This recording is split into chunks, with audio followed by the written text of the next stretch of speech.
नमस्कार, आप देख रहे हैं सच की पड़ताल। मैं हूं नगमा। सच की पड़ताल में बात आज भारत और कनाडा के संबंधों की और खालिस्तानी गतिविधियों की।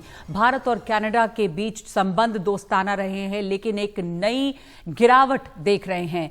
भारत कनाडा के हर कदम का जवाब दे रहा है। एक राजनयिक के बदले दूसरे राजनयिक को निकालने के बाद अब भारत ने एक और कदम उठाया है। कनाडा ने अपनी एडवाइजरी जारी कर भारत में अपने नागरिकों को सतर्क रहने की सलाह दी। अब भारत ने भी अपनी एडवाइजरी जारी कर दी है। तो आपको बताते हैं कि भारत सरकार ने जो अपनी एडवाइजरी जारी की है उसमें क्या कहा है। भारत सरकार की एडवाइजरी में कहा गया है कि कनाडा में भारत विरोधी गतिविधियां और राजनीति प्रेरित नफरती अपराध बढ़े हैं। इसे देखते हुए वहां रहने वाले भारतीय पूरी सतर्कता बरतें। वो भी सतर्कता बरतें जो कनाडा जाने की योजना बना रहे हैं। हाल के दिनों में भारत विरोधी प्रचार का विरोध करने वालों को निशाना बनाया गया है। ऐसी हिंसा वाले इलाकों में जाने से बचें। भारतीय छात्र और नागरिक वहां भारतीय दूतावास और कॉन्सुलेट में रजिस्टर भी करा लें। यह है भारत सरकार की एडवाइजरी कि सतर्कता बरते कनाडा में रहने वाले भारतीय नागरिक। दरअसल इस तनाव की जो ताजा वजह है वो कनाडा के प्रधानमंत्री जस्टिन ट्रूडो का बयान है, जिसमें उन्होंने अलगाववादी या फिर खालिस्तान समर्थक या केटीएफ के मुखिया हरदीप सिंह निज्जर की हत्या के लिए भारत को जिम्मेदार बता डाला। हालांकि उन्होंने बाद में ये कहा कि वो भारत पर किसी तरह का दबाव नहीं बनाना चाहते। We are not looking to provoke or escalate. We are simply laying out the facts as we understand them, and we want to work with the government of India to lay everything clear. तो अब Trudeau कह रहे हैं कि भारत सरकार के साथ काम करना चाहते हैं ताकि सब कुछ साफ हो। जो हमें समझ में आ रहा है हम उस आधार पे कह रहे हैं जो हकीकत है। हालांकि ये ध्यान रखना जरूरी है कि किसी भी तरह का कोई भी सबूत अब तक सामने नहीं आया है। कनाडा सरकार ने कोई सबूत नहीं दिया है कि किस तरह भारतीय एजेंसियां हरदीप सिंह निज्जर की हत्या में शामिल थीं। जस्टिन ट्रूडो की अपनी घरेलू मजबूरियां हैं, उनकी अपनी वोट बैंक पॉलिटिक्स है। कनाडा की आबादी में सिख भले ही 2% से कुछ ऊपर हों, लेकिन वो वहां की राजनीति में बहुत अहम भूमिका निभा रहे हैं। सिख आबादी बढ़ी भी है। पूरे कनाडा की आबादी 4 करोड़ के आसपास है और 2021 की जनगणना के मुताबिक कनाडा में 7.5 लाख से ज्यादा सिख हैं, जिनमें से ज्यादातर के पास वोट देने का अधिकार है। वहां के 338 सदस्यों के हाउस ऑफ कॉमन्स में 18 सिख सांसद हैं। अंग्रेजी और फ्रेंच के बाद पंजाबी वहां बोली जाने वाली तीसरी सबसे बड़ी भाषा है। हालांकि ज्यादातर सिख इस अलगाववादी एजेंडा का हिस्सा नहीं है जो वहां पे खालिस्तानी समर्थक बरसों से चलाते रहे हैं। कनाडा में एक छोटा सा समूह बरसों से भारत विरोधी गतिविधियों में शामिल रहा है। साल 1985 में बब्बर खालसा ने मॉन्ट्रियल से बॉम्बे आ रही उड़ान को बम से उड़ा दिया था। इस हादसे में 300 से ज्यादा लोग मारे गए थे। 80 के दशक में भारत में जो सिख आतंकवाद परवान चढ़ा उसे कनाडा से भी शह मिलती रही। ताजा विवाद जिस हरदीप सिंह निज्जर की हत्या के बाद शुरू हुआ है वो हरदीप सिंह निज्जर कौन है? खालिस्तान आंदोलन का प्रमुख चेहरा, खालिस्तान टाइगर फोर्स यानी कि केटीएफ का मास्टरमाइंड और प्रमुख।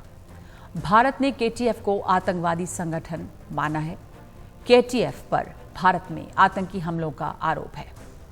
इसमें 2007 में पंजाब के एक सिनेमा हॉल में बमबारी का आरोप है। केटीएफ प्रतिबंधित अलगाववादी संगठन सिख्स फॉर जस्टिस से भी जुड़ा है। एनआईए ने निज्जर के सर पे 10 लाख रुपए का इनाम रखा था। कनाडा की खुफिया एजेंसी ने निज्जर को बता दिया था कि उसे खतरा है। दरअसल निज्जर की हत्या को लेकर जस्टिन ट्रूडो के आरोपों के बाद एक अलग तरह की कूटनीतिक चुनौती भी भारत के सामने है। जस्टिन ट्रूडो का कहना है कि उनके पास इस मामले की खुफिया जानकारियां हैं। कनाडा 5 देशों के साथ 5I नाम के समझौते में शामिल है। क्या है 5I? ये आपस में खुफिया जानकारियां साझा करने का समझौता है। इनमें कनाडा के अलावा अमेरिका, ब्रिटेन, ऑस्ट्रेलिया और न्यूजीलैंड शामिल है। जाहिर है कनाडा के पास खुफिया सूचनाओं की एक छतरी है जिसके जवाब में भारत को बड़ी कूटनीतिक पहल करनी होगी। लेकिन इस एक साल में कनाडा से बहुत सारी उकसावे वाली गतिविधियां सामने आई हैं, जिसमें दिखता है कि कनाडा अपने यहाँ पे अलगाववादी तत्वों को समर्थन देता रहा है, उन पे कोई कड़ाई नहीं की गई है। इस ग्राफिक के जरिए देखिए क्या क्या कब कब हुआ। तो शुरुआत करते हैं अभी जुलाई की बात से। जुलाई 2023 में टोरंटो में खालिस्तान समर्थक पोस्टरों में भारतीय हाई कमिश्नर और महावाणिज्य दूतावास को निशाना बनाते हुए लिखा गया किल इंडिया। ये गुरुद्वारे के आसपास सरे में ये झंडे, ये पोस्टर्स लगे। जून 2023 ब्रैम्पटन में खालिस्तान समर्थक सिख परेड हुआ, जिसमें जो झांकी निकलती है उस झांकी में पूर्व प्रधानमंत्री इंदिरा गांधी की हत्या की घटना को महिमा मंडित करके दिखाया गया। 17 फरवरी 2023 मिसिसागा में एक हिंदू मंदिर की दीवारों को पेंट से खराब कर दिया गया। 31 जनवरी 2023 ब्रैम्पटन में ही मंदिर को नुकसान पहुंचाया गया। मंदिर की दीवारों पर भारत विरोधी नारे लिखे गए। सितंबर 2022 में भी टोरंटो में एक मंदिर में तोड़फोड़ की गई। अक्टूबर 2022 मिसिसागा में खालिस्तान समर्थकों और कई भारतीय नागरिकों के बीच झड़प हुई। फरवरी 2022 यानी कि पिछले साल टोरंटो में कुछ आतंकवादियों ने 6 मंदिरों पर हमला करके उन्हें नुकसान पहुंचाया। तो लगातार हिंदू मंदिरों पर वहां पर हमले भी हुए हैं, लेकिन कनाडा सरकार ने इसके खिलाफ किसी तरह की कोई कार्रवाई नहीं की है। तो ये इसमें लगातार देखा गया है कि जो अलगाववादी गतिविधियां हैं उनको शय मिलती रही है। अब थोड़ा सा इतिहास में ले चलते हैं आपको और देखते हैं कि इसकी शुरुआत 109 साल पहले भी क्या घटना हुई थी, जिस पर जस्टिन ट्रूडो ने अब जाकर माफी भी मांगी थी। तो 109 साल पहले 1914 में 376 भारतीयों को लेकर आए एक जापानी जहाज कोमागाटा मारू को कनाडा में प्रवेश नहीं दिया गया था। इसमें ज्यादातर लोग पंजाब से थे। भारतीय लोगों का आना रोकने के लिए 1908 के कानून का हवाला दिया गया था और तकरीबन 100 साल बाद जब कनाडा में हर तरफ भारतीय नजर आने लगे और खास करके जब पंजाब से लोग ज्यादा नजर आने लगे, तब कनाडा के प्रधानमंत्री ट्रूडो ने देश की संसद में उस घटना के लिए माफी मांगी थी। तो ये साफ दिखता है कि जहाज वाले मामले के बाद बहुत कुछ बदल चुका है। कनाडा भारतीय अप्रवासियों के लिए सबसे पसंदीदा जगह बन चुका है और ये भी दिखाता था कि कनाडा की आबादी में सिखों की संख्या और रुतबा दोनों बढ़ गया था। 338 सदस्यों के हाउस ऑफ कॉमन्स में 18 सिख सांसद हैं। तो एक और बहुत महत्वपूर्ण बात है इसमें, जो खालिस्तानी गतिविधियां कनाडा में अलग अलग जगहों पर जिनको शय मिल रही है, पंजाब से जो भारत सरकार ने जिन लोगों को आतंकवादी घोषित किया है, ऐसे बहुत सारे लोगों के लिए कनाडा के अलग अलग शहर जो हैं वो एक छुपने की जगह बन गए हैं। इन लोगों को नागरिकता मिली हुई है। तो हरदीप सिंह निज्जर की हत्या के बाद कनाडा में भारत विरोधी ताकतें एक बार फिर सामने आई। न सिर्फ ये बल्कि इनमें से कई भारत में टारगेटेड हमले की भी प्लानिंग करते रहे हैं। तो शुरुआत करते हैं, चाहे वो मूसावाला की हत्या हो या फिर लुधियाना कोर्ट में 2021 में हुआ ब्लास्ट हो, या फिर इसी हफ्ते पंजाब के मोगा में एक कांग्रेसी नेता की हत्या, जिसके लिए गोल्डी ब्रार ने जिम्मेदारी ली। गोल्डी ब्रार, 29 साल का गोल्डी ब्रार 2017 में स्टूडेंट वीजा पर कनाडा पहुंचा। उस पर नवंबर 2022 में डेरा सच्चा सौदा के प्रदीप कुमार की हत्या का भी आरोप है। इसके अलावा अर्शदीप सिंह गिल उर्फ दल्ला 2018 22 दिसंबर को कनाडा गया। पंजाब के लुधियाना का बाशिंदा, एनआईए के कई केस में आरोपी। भारत सरकार ने जनवरी 2023 में उसे आतंकी घोषित किया। गुरजीत सिंह चीमा गुरदासपुर के चीमा का रहने वाला, कनाडा के ब्रैम्पटन और टोरंटो में बसा, 2017 में पंजाब आया और स्थानीय हैंडलरों को पाकिस्तान से हथियार लाने के लिए पैसे दिए। 2017 में यूएपीए के तहत उस पर भी केस दर्ज हुआ। मलकीत सिंह उर्फ फौजा, कनाडा के सरे में रहने वाला, बब्बर खालसा कोऑपरेटिव, अमृतसर का मूल निवासी। 2017 में पंजाब में यूएपीए के तहत इस पर भी केस दर्ज किया गया।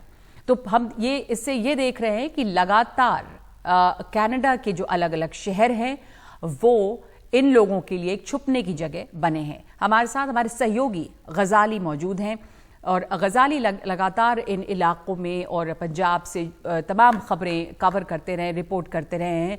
तो पंजाब में ऐसे बहुत सारे ये वांटेड आतंकी हैं गजाली, जो कनाडा में अब एक तरह से जो उनके लिए एक हाइड आउट बन गया है। इनमें से बहुत सारे कुछ नाम हमने बताए, आपने भी बहुत सारी जानकारी दी, तो इसके बारे में आपसे जानना चाहेंगे कि कैसे इन लोगों के लिए वो जगह बना हुआ है। गजाली हमारे साथ है, गजाली के पास जाना चाहेंगे पहले।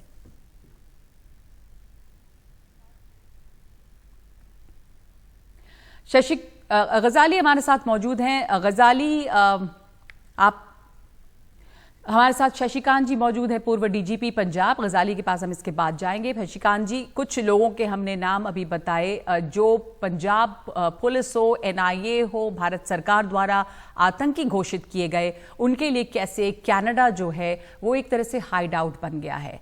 आपने इसको इतनी नजदीक से देखा, आपसे जानना चाहेंगे कि ऐसे बहुत सारे वांटेड यूएपीए के तहत जिन पर केसेस दर्ज हैं, ऐसे बहुत सारे आतंकी हैं कि कनाडा में खालिस्तान या जो अलगाववादी गतिविधियां हैं उनको कैसे शह मिली है? देखिए, अगर हम कनाडा की बात करते हैं, बेसिकली ये सब जो प्रॉब्लम्स वहां पे हुई हैं, जब हमारे यहाँ 84 का माहौल था उसके बाद से शुरू हुई सबसे ज्यादा।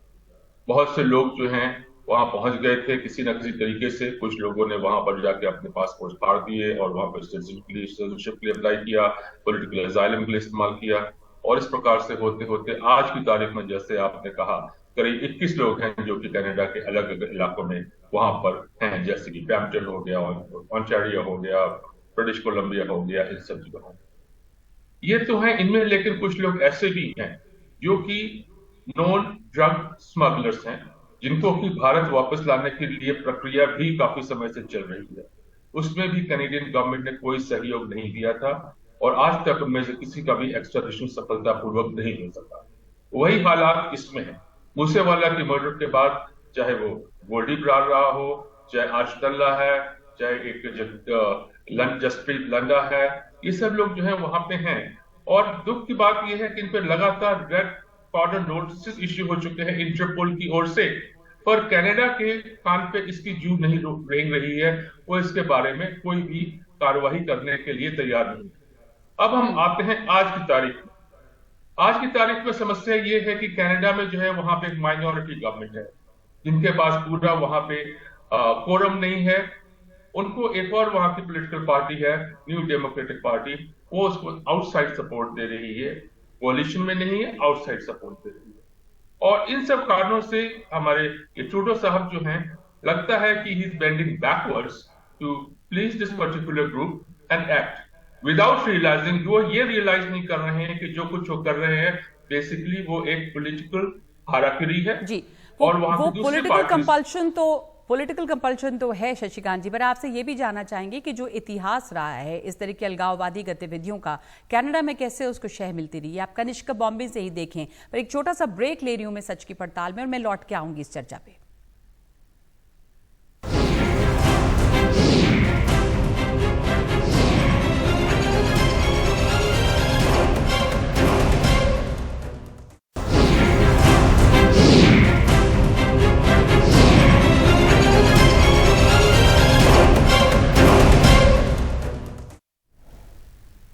तो हम बात कर रहे हैं खालिस्तानी गतिविधियों के इतिहास की, और किस तरह से कनाडा के अलग अलग शहरों में यहाँ के कुछ ऐसे आतंकवादी जिनको भारत सरकार ने आतंकी घोषित किया या जिन पर एनआईए ने केसेस दर्ज किए, यूएपीए के तहत केसेस हैं जो भारत में अपराध करके गए हैं, उन तमाम लोगों के लिए कनाडा के कई शहर, कनाडा जो है वो एक सेफ जगह बनता गया है। शशिकांत जी हमारे साथ हैं, पूर्व डीजीपी पंजाब। आपने ये बात कहा और ये बात बार बार हो रही है कि चूंकि सिख समुदाय वहां पर अब एक बड़ी संख्या में है और वो पावरफुल है और वो लगभग 2% है पूरी आबादी में, उनके संसद में लोग हैं, तो उनकी अहमियत, उनका रसूख बढ़ा है। पॉलिटिकल कंपल्शंस हैं जस्टिन ट्रूडो की, के जैसा आपने शब्द इस्तेमाल किया, ही इज बेंडिंग बैकवर्ड्स, कि इनको एडजस्ट कर सकें। लेकिन आपसे लोगों के बारे में भी थोड़ा जानना चाहूंगी। मलकीत सिंह और फौजी कनाडा के सरे में रह रहे हैं, बब्बर खालसा के ऑपरेटिव हैं, अमृतसर के मूल निवासी। 2017 में पंजाब में यूएपीए के तहत केस इन पर दर्ज हुआ। आप उसके अलावा देखिए गुरजीत सिंह चीमा, ऐसे कई नाम जो भी मैंने कुछ देर पहले बताए भी। तो ये तमाम लोगों को एक सवाल ये भी उठता है कि कनाडा में इतनी आसानी से इनको रहने की इजाज़त भी मिलती है, नागरिकता भी मिलती है, तो ये और एक इतिहास भी रहा है। हमने पहले कनिष्का बॉम्बिंग की भी बात की, लगातार हो रहा है ये। जी हाँ, ये सब जो हुआ है पर वहां पर जो चल रहा है, जैसे आपने बिल्कुल ठीक कहा, कनिष्का बॉम्बिंग के बाद ये बातें शुरू हुई हैं और जिसमें कि कैनेडियन गवर्नमेंट जो है इसमें रोकने में असमर्थ रही। पर समस्या आ रही है पिछले कुछ वर्षों से, 3-4 वर्षों से वहां जो एक रेस लगी हुई है कि ऐसे लोगों के वो कनाडा में जाकर के उनको वहां पे शरण लेने की कोशिश करी या फिर वहां पे छुपते हैं। नागरिकता कितनों को मिली, कितने को नहीं मिली, इसमें जरूर सवाल है। हालांकि इससे मैं कहूंगा कि भारत सरकार को इनसे यह भी पूछना चाहिए कैनेडियन गवर्नमेंट को, कितने लोगों को नागरिकता है भी कि नहीं है। जैसे वहां ड्रग स्मगलर्स हैं, अब कल परसों बात आई थी, निज्जर की बात आई थी, उसमें कॉन्ट्राडिक्टरी रिपोर्ट्स आ रही हैं। कुछ कहते हैं वो वहां पे सिटीजन था, कुछ कहते हैं सिटीजन नहीं था। ये फैक्चुअल पोजीशंस जो है ये भी कैनेडियन सरकार को जल्दी से जल्दी देनी पड़ेगी। और साथ में एक और बात कहना चाहूंगा, यहाँ पे हमें भी अपने घर में भी थोड़ा देखना पड़ेगा कि ये व्यक्ति फेक पासपोर्ट्स लेकर के किस प्रकार वहां पहुंचे। हालांकि इनका नॉर्मल मोडस ऑपरेंडी होता है कि यहाँ से सही गलत कागज देके गए, एयरक्राफ्ट में फाड़ दिए और वहां जाके कहा कि उनका यहाँ पे उनको मार दिया जाएगा, उन पे ऑपरेशन होगा, उन पे तनाव होगा, इसलिए उनको वहां पे शरण दी जाए, उनको वहां पे रखा जाए। हमारा यहाँ जो कुछ एक ऐसे 2-4 व्यक्ति हैं जो कि जैसे गोल्डी ब्राड का था, उसका आया था कि वो फेक पासपोर्ट में चला गया, कैसे चला गया, हमें अपना घर भी देखना पड़ेगा। और उससे ज्यादा बात आती है कि एक गोल्डी ब्राड की बात की आपने कि कैसे चला गया। जी, गोल्डी ब्राड की आपने बात की कैसे चला गया। पंजाब के मोगा में एक हत्या की जिम्मेदारी गोल्डी ब्राड ने ली। स्टूडेंट वीजा पे वो जाता है और कनाडा पहुंच गया, 29 साल का गोल्डी ब्राड। तो यहाँ से अगर वो किस तरह की वीजा से किया, तो कनाडा में भी किस तरह की ये सवाल उठता है कि क्या जांच पड़ताल है कि ऐसे लोगों को क्या जानबूझकर आने दिया जा रहा है? जानबूझ के आने दिया जा रहा है, जैसे आपने बिल्कुल ठीक कहा, सेफ हेवन बनता जा रहा है। मोडस ऑपरेंडी इनका बेसिकली ये होता है, वहां जाके अपने पेपर डिस्ट्रॉय कर देते हैं और उसके बाद ये कहते हैं कि इंडिया में उनके ऊपर ऑपरेशन हो रहा है, उनको मार दिया जाएगा, उनके परिवार के साथ जाती होगी, इस ग्राउंड पे लेते हैं। और कैनेडियन गवर्नमेंट समहाउ दिया था, कितना सही है कितना गलत है पता नहीं, अपने आप को एक सेल्फ स्टाइल चैंपियन मानती है ह्यूमन राइट्स का। अगर वो ह्यूमन राइट्स का अपने आप को चैंपियन मानती है तो ये सब जो हरकतें हो रही हैं, जो 20-21 लोग वहां बैठे हुए हैं, इसके अलावा 13 जो लोग हैं वहां पे ड्रग स्मगलर्स हैं, उनके खिलाफ क्यों एक्शन क्यों नहीं हो रहा है? बिल्कुल, धन्यवाद आपका शशिकांत जी। आपने हमसे बात की और बताया कि वहाँ पर क्या और समस्याएं क्या हैं। समस्या एक यहाँ पे भी है जिस तरह से फेक पासपोर्ट्स, और दूसरे की कनाडा में इन लोगों को रहने की इजाज़त जैसे दी जा रही है, क्या जानबूझकर ऐसा हो रहा है, उनके खिलाफ कार्रवाई क्यों नहीं हो रही है। अगर ह्यूमन राइट्स के अपने आप को चैंपियन बताते हैं तो वो तमाम लोग जो क्रिमिनल गतिविधियों में शामिल हैं, वो देखना होगा कि कैसे वो दूसरे देश के हित को अनदेखा कर रहे हैं, दूसरे देश की संप्रभुता को अनदेखा कर रहे हैं। और जो कनाडा सरकार है वो बिना किसी सबूत को पेश किए अब आरोप लगाती है दूसरे देश पर, तो उसे भी ये देखना होगा कि वो सबूत हैं कहाँ। सच की पड़ताल में आज के लिए इतना ही। नमस्कार।